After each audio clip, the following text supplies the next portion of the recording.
Boa tarde, turma. Como é que vocês estão? Espero que estejam focados nos estudos, né? Embora estejam passando por um momento de dificuldades, mas o foco nos estudos deve continuar, né? Então, nessa aula que nós iremos estudar hoje, o assunto será a Antiguidade Oriental. É importante vocês entenderem e continuarem focando, porque o Enem não vai acontecer. É importante focar nos estudos, certo?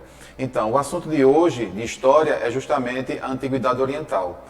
É importante entendermos que este conteúdo, ele não cai bastante nas provas do Enem, mas é um assunto que sempre há comparações com um assunto outro importante que vai ser estudado futuramente nas próximas aulas, que é a Antiguidade Clássica. Então, qual é a diferença entre a Antiguidade Oriental e a Antiguidade Clássica? Antiguidade Oriental, nós vamos trabalhar com duas civilizações, que são as civilizações da Mesopotâmia e a civilização do Egito, certo? E a Antiguidade Clássica é as civilizações da Grécia e de Roma. Então, para deixar bem claro essa diferença entre essas duas antiguidades, oriental, que é estudo da Mesopotâmia e do Egito, e as civilizações clássicas, né, que é justamente a Grécia e a Roma. Mas o nosso foco hoje é justamente a Antiguidade Oriental, onde nós, resumidamente, vamos explicar para vocês as principais características comuns desses povos que viveram justamente nessa região conhecida hoje, no caso da Mesopotâmia, o atual Iraque, e o Egito, que é ali no norte da África, certo? Então, quais são as características comuns que existem entre essas civilizações, certo? Nós vamos trabalhar justamente nesse sentido. Ou seja, essas características comuns, ou seja, o que acontecia na Mesopotâmia é semelhante também com o Egito, embora são duas civilizações com pontos diferentes, mas também com pontos semelhantes. Estados teocráticos. O que são estados teocráticos? É bom entender que estados teocráticos, como a gente sempre vem estudando conceito, glossários que a gente sempre analisa, vocês devem lembrar, é importante nós entendermos o significado da palavra teocrático. Teo significa Deus, crato, governo, ou seja, o líder dessas civilizações eram governados por uma divindade. Elas assumiam uma postura de deuses. No caso, os faraós, né, eles eram o principal líder da civilização egípcia. Então, esses faraós, todos eles, inclusive as dinastias que eram formadas, eles se consideravam como deuses. Então, tudo que eles faziam, tudo que eles realizavam, tinham que ser obedecidos pelas outras classes sociais, certo? Assim também acontecia nos povos da Mesopotâmia. Então, uma coisa comum dentro desses povos era o chamado estados teocráticos, certo? Outra coisa importante que era comum entre as duas civilizações é que eram elas as religiões, ou seja, essas religiões eram politeístas. Aí vocês devem perguntar, professor, o que é politeísta? O que é politeísmo?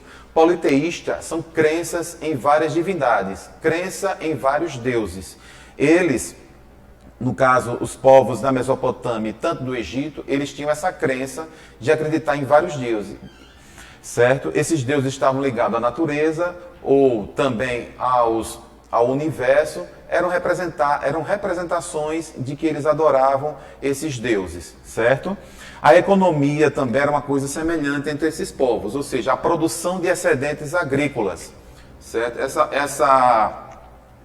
A forma como eles produziam, eles começavam a estocar, né? Então, era um estado que começava a produzir alimentos, ou seja, era uma sociedade bastante agrícola, produziam diversos tipos de alimentos, né? Já que eles se tornaram sedentários, vocês devem lembrar disso, né? Que nós estudamos isso no assunto anterior, que o sedentarismo eles começaram a fixar em um lugar fixo, próximo justamente aos rios, né? Então, com essa sedentarização, né, nós vamos observar que eles começam a produzir alimentos e começam a estocar e começam a vender esses produtos e a exceder esses produtos. Outra característica dessas duas civilizações é que elas são sociedades estamental. É importante lembrar o seguinte, tanto os mesopotâmicos como os egípcios, como sociedade estamental, cada um estava em sua hierarquia.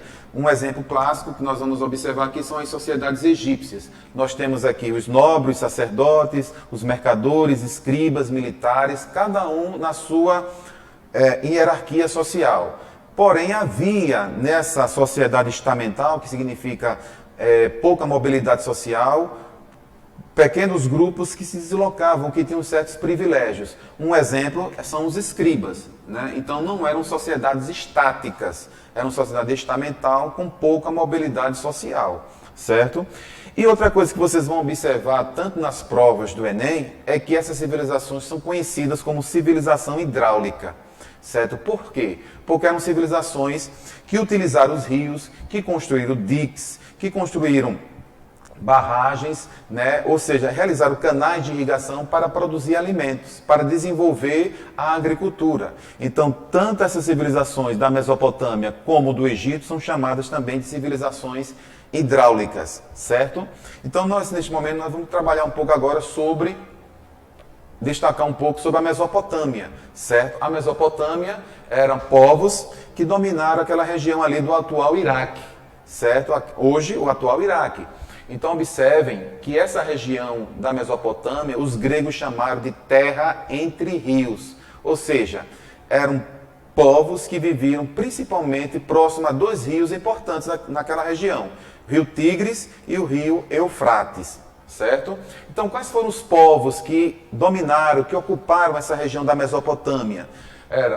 Podemos destacar os sumérios, que tem uma característica, ou seja, povos que formavam cidades-estados, né? Cada cidade era organizada com seu próprio governo, por isso que eram cidades-estados. Nós tínhamos também os acádios, que foram os povos que dominaram os sumérios, certo? Os amoritas, que também são chamados como o primeiro império babilônico, certo? Que os amoritas, que são conhecidos, esse povo, desenvolveram um código, o primeiro código jurídico da humanidade, chamado Código de Hammurabi, que talvez você já ouviu falar da lei de Talião, ou princípio de Talião, o olho por olho e dente por dente. É importante vocês entenderem que esse Código de Hammurabi, que foi desenvolvido pelos amoritas, o primeiro império babilônico, eles não servia totalmente para todos, né? Até porque, como a sociedade era estamental, essa lei era muito focada para os mais pobres, né? Os servos, principalmente, e escravos. Outra coisa importante que nós devemos lembrar, gente, é a escrita. Foi através dos sumérios que começou a escrita, ocorreu a invenção da escrita. E o tipo da escrita que foi desenvolvida na época por eles, chamada escrita cuneiforme, certo? Então, esses são os destaques da Mesopotâmia. O Egito, nós podemos dividir em três fases políticas. Os historiadores costumam dividir em três fases políticas. O Antigo Império, né? O Médio Império e o Novo Império. É importante lembrar que o Egito ele estava localizado justamente no norte da África e o principal rio, né, onde eles desenvolveram esta civilização foi o Rio Nilo, certo? O Rio Nilo. Então é importante lembrar o seguinte, nessas três fases políticas, o Antigo Império, eu coloquei essas datas aqui, porém são datas aproximadas, né? Vocês não devem se preocupar com memorização de datas e nem nomes de pessoas, lembram disso, mas em si de conceitos. O Antigo Império é o momento em que o Egito começa a se organizar como reino, como Estado, o quê? Estado teocrático, onde o faraó começa a desenvolver as primeiras pirâmides, né? Começam a construir as principais pirâmides, né? Existem as pirâmides de Quefren, Miquerinos e Queopes, que são as chamadas pirâmides de Gizé, né, que são conhecidas também como uma das 7 maravilhas do mundo. Então essas pirâmides serviam como mostrar a autoridade do faraó, que eram os locais onde eles eram colocados, né, quando eles morriam, certo? O Médio Império é um período em que o Egito começa a expandir e também a receber migrações de outros povos. Vocês devem lembrar que os hebreus passaram um tempo no Egito e é justamente nesse período do Médio Império que os hebreus migram para o Egito e passam um tempo lá vivendo um momento de prosperidade.